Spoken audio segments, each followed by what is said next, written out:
Uber drivers took a detour from their usual route today to an employment tribunal. They're arguing that the cab booking company should treat them as workers and therefore pay them holiday and sick pay.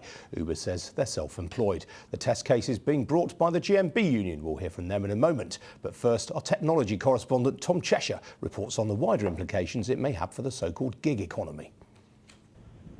Uber isn't just changing how we get around, but also how we work. The cab hire app is facing an employment tribunal brought by the union GMB.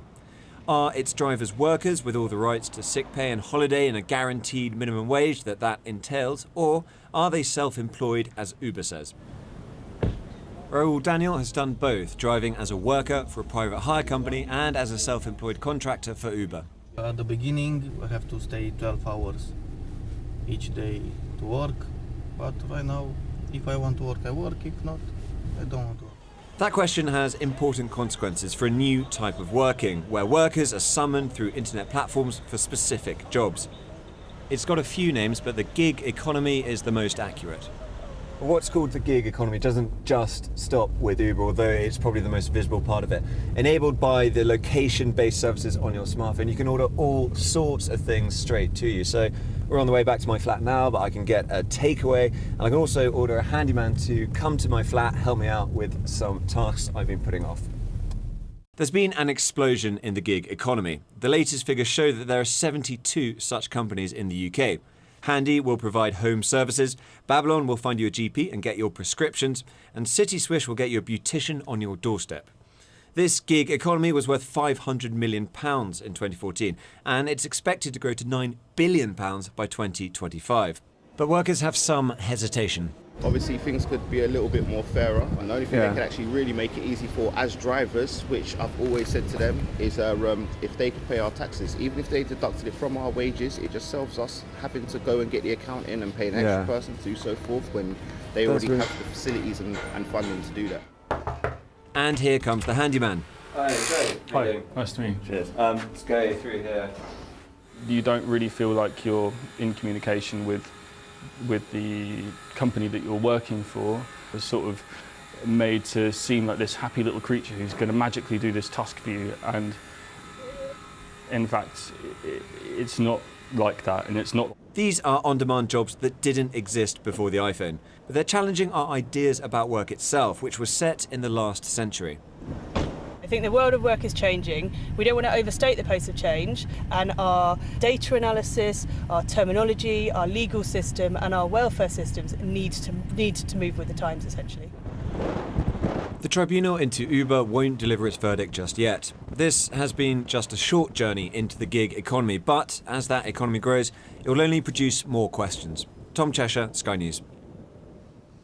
Well, Steve Garelick is the private hire rep for the GMB union, which, as you've just heard, is bringing the case against Uber. He's been at the tribunal today. So, Steve, Uber's case is that they're a technology company. They're simply bringing together drivers with customers. Why do you say that's not the case? Well, you know, to a lot of people, they're different things. You know, in London, they're a licensed private hire operator. They're a technology company elsewhere. They're trying to be all things to all people. The reality of the matter, though, is that if you are starting to give people a framework to work within and an expected framework, that starts to become a work situation, a worker situation, rather than just a straight employed situation. And that's not just for Uber drivers, that's pretty much for anyone embarking on a similar type of contract throughout the United Kingdom. But I mean, the point about when someone partners with Uber, which is what Uber call it, I mean, the argument is you're your own boss, you can pick and choose what hours you do, you have an element of freedom which a typical employee wouldn't have, where they have to turn up at work at a certain time and work a certain number of hours a day. Well, that's not strictly speaking true. First and foremost, you have to work a certain amount of hours to cover the expenses. You know, if you're a starting driver, your insurance can be £2,500, £3,000 a year. But Uber aren't telling them to do that themselves. Well, no, but they're enticing them into it. And then saying that you can come and go as you please is not strictly speaking true. If you turn down a couple of jobs with Uber, then you're sin-binned. You're basically stopped from working for a set period of time. Now, I don't know any situation where an employer would go to somebody and say, you know what, I'm going to take you away from your keyboard for 20 minutes because you failed to do what I've asked you to do. It wouldn't be acceptable. in any location. So Uber's modus operandi is very, very questionable in this, which is why we are where we are today. Now, you've got 19 drivers who are taking Uber to this tribunal. How representative are they of the Uber driving community when there are 30,000 drivers in London alone? This is an initial claim. So you start with a set batch of claimants, and then obviously there's claimants behind that come on. But frankly, you don't really need a lot in a test case to start to prove what is required. The reality of the matter is I can show you any number of emails and user groups where people are complaining about their lot in life.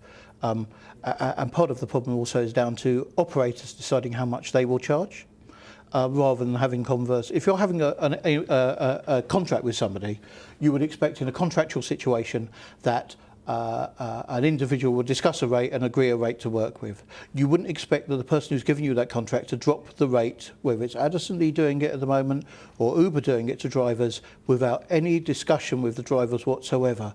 Because frankly, seeing a rate drop of 30 to 50%, as you're seeing somewhere in the industry, is wholly unacceptable. But this is also about other people working in other trades. Well, exactly. I mean, this was in Tom's package. That became very clear. The implications for the gig economy here are enormous, aren't they? Absolutely, absolutely. And look, nobody wants to stop immediacy. I don't think anyone feels that having immediacy and being able to get something planned and sorted out promptly is not a bad thing. The reality of the matter is, though, how you treat those people who are then doing that, the efficacy behind it and the social aspect behind it. And I don't know pretty much anyone in the United Kingdom who doesn't want to treat their fellow man well. All right, Steve Garelick from the Thank GMB. you. Thanks for joining me. Thanks.